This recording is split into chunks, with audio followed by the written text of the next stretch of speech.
स्वागत है आपका हॉरर एक्सप्लेनर में, जहां पे भूत प्रेत और आत्माओं से भरी डरावनी कहानियां आपको रोमांचित कर देंगी। तो हो जाइए तैयार सफर के लिए।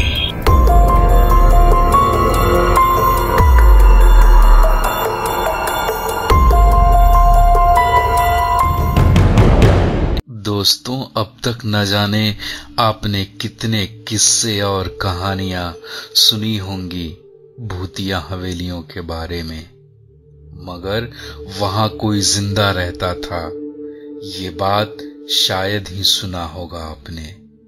लेकिन आज हम आपको जिस हवेली की कहानी सुनाने जा रहे हैं, उस हवेली में एक जिंदा परिवार भी रहता है और साथ में रहती है वो खौफनाक आत्मा जो सैकड़ों वर्ष पहले ही मर चुकी थी। कहानी की शुरुआत होती है। शाम का समय था और सूरज आखिरी सलाम पेश कर रहा था। तभी एटा के चमकारी गांव की उस हवेली से अचानक एक चीख गूंजती है। आवाज किसी लड़की की थी जो कह रही थी, मुझे हवेली से मत निकालो, छोड़ दो मुझे, ये मेरा घर है, वरना मैं तुम सबको बर्बाद कर दूंगी।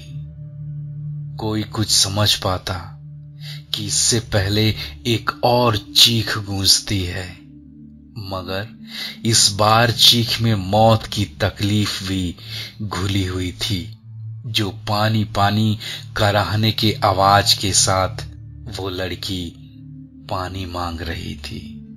ये वाकया कहीं और का होता तो शायद कोई न कोई तो मदद के लिए आ ही जाता, मगर इस गांव में हर कोई डर से सहम जाता है, क्योंकि पिछले कई दशकों से ऐसी चीखें रात में उस हवेली से अक्सर सुनाई देती रही हैं और लोग कांपते हुए सुबह का इंतजार करते रहे हैं। इस हवेली के मालिक सतेंद्र तोमर जी कहते हैं कि यहां पहले सब ठीक था, लेकिन धीरे धीरे घुंघरुओं की आवाज सुनाई देने लगी।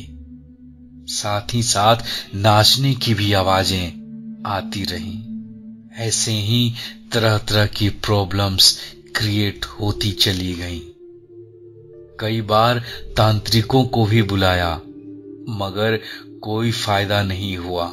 उल्टा उनके आने पर अंदर से आवाजें आती, तुम सबको घर छोड़कर यहां से जाना पड़ेगा, चले जाओ यहां से, ये मेरा घर है, मेरा घर।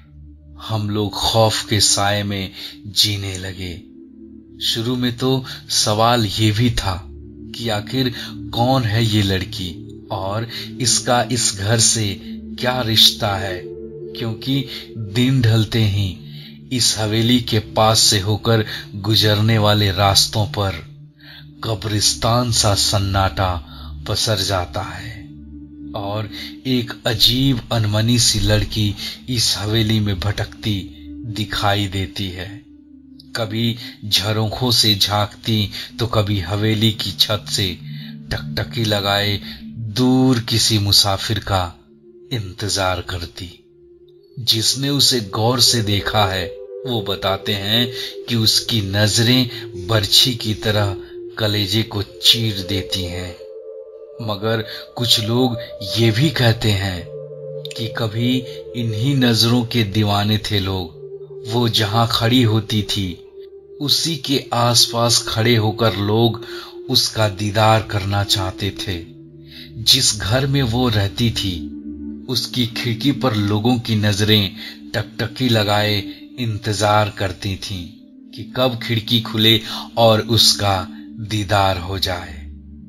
ऐसा जलवा था कजरी का। इस हवेली के आसपास रहने वाले बुजुर्ग ये भी बताते हैं कि कभी कभी एक खूबसूरत सी लड़की इस हवेली से निकलती हुई दिखाई देती है और जब हम उसे पकड़ने की कोशिश करते हैं तो वो काली बिल्ली बन जाती है। अब सीधे सीधे देखा जा सकता था इस हवेली में जिंदगी और मौत दोनों का बसेरा है। दूसरी हवेली की तरह ये खाली बिल्कुल भी नहीं है। लोग ये भी कहते हैं कि कजरी गुजरे जमाने की एक बहुत ही खूबसूरत और नायाब तवायफ थी। शायद ये उसी की रूह है जो इस घर में रहने वाले लोगों को मौत के घाट उतारती है। ये बताने के लिए काफी है इस हवेली ने अब तक कई अपनों को खो दिया है। इस हवेली में आज भी जितनी भी जिंदगियां बाकी बची हैं उनके चेहरे पर जिंदगी का कोई नामो निशान नजर नहीं आता। बस एक खूबसूरत मगर खौफनाक चेहरा लगातार नजर आता है, एकटक घूरता हुआ, शायद ये पूछता हुआ कि इतने लोगों की मौत के बाद भी क्या हिम्मत बची है यहां रहने की तुम्हारी। कजरी, जिसकी एक ऊंची आवाज भी किसी ने नहीं सुनी होगी, आखिर वो क्यों इंतकाम की आग में झुलस रही है? क्यों उसे मासूम बच्चों पर भी तरस नहीं आता? क्या हुआ था उसके साथ? ये सवाल अक्सर लोगों को परेशान करता था। कजरी बाई, जब उसकी पायल छनकती थी तो लोग दीवाने हो जाया करते थे। हर हवेली का मालिक ये सपना पाला करता था कि एक दिन ये घुंघरू सिर्फ उसके लिए खनकेंगे। बात सैकड़ों वर्ष पुरानी है, जब कजरी इसी हवेली में मुजरा किया करती थी। कजरी के दीवानों की फहरिस्त में इसी इलाके के 2 सगे भाई का नाम भी शुमार हुआ करता था, जो तकरीबन हर शाम उसी के पास गुजारा करते थे। मगर कजरी उस बला का नाम था जिसकी खूबसूरती और हुस्न के आगे क्या रिश्ते और क्या नाते पल भर में बिखर जाते थे। और यही हुआ उन दोनों भाइयों के साथ भी। कजरी को लेकर दोनों इस कदर जज्बाती हुए कि दोनों एक दूसरे के जान के दुश्मन बन गए। और जब कजरी ने बेकाबू हालात को काबू करने की कोशिश की तो गुस्से में लहराता हुआ खंजर कजरी के शरीर के अंदर उतर गया। दरअसल ये कहा जाता है कि दोनों भाइयों की लड़ाई में कजरी बीच बचाव करने आ गई थी। वो चाहती थी कि दोनों भाइयों में खून खराबा ना हो, लेकिन खून तो हुआ, भाइयों का नहीं बल्कि कजरी का, जिसका कोई कसूर भी नहीं था। अगर कोई कसूर था तो वो उसकी खूबसूरती का था, और कसूर था तो उसकी चमकती कमर और बल खाती चाल की, जिस पर वहां से 7 कोस दूर दूर के लोग खींचे चले आते थे। लेकिन आज उसकी खूबसूरती पर 2 भाई ऐसे टूटे कि आपस में ही भीड़ गए और खंजर कजरी के सीने में घुस गया। वो खंजर बहुत गहरा जख्म छोड़ गया था।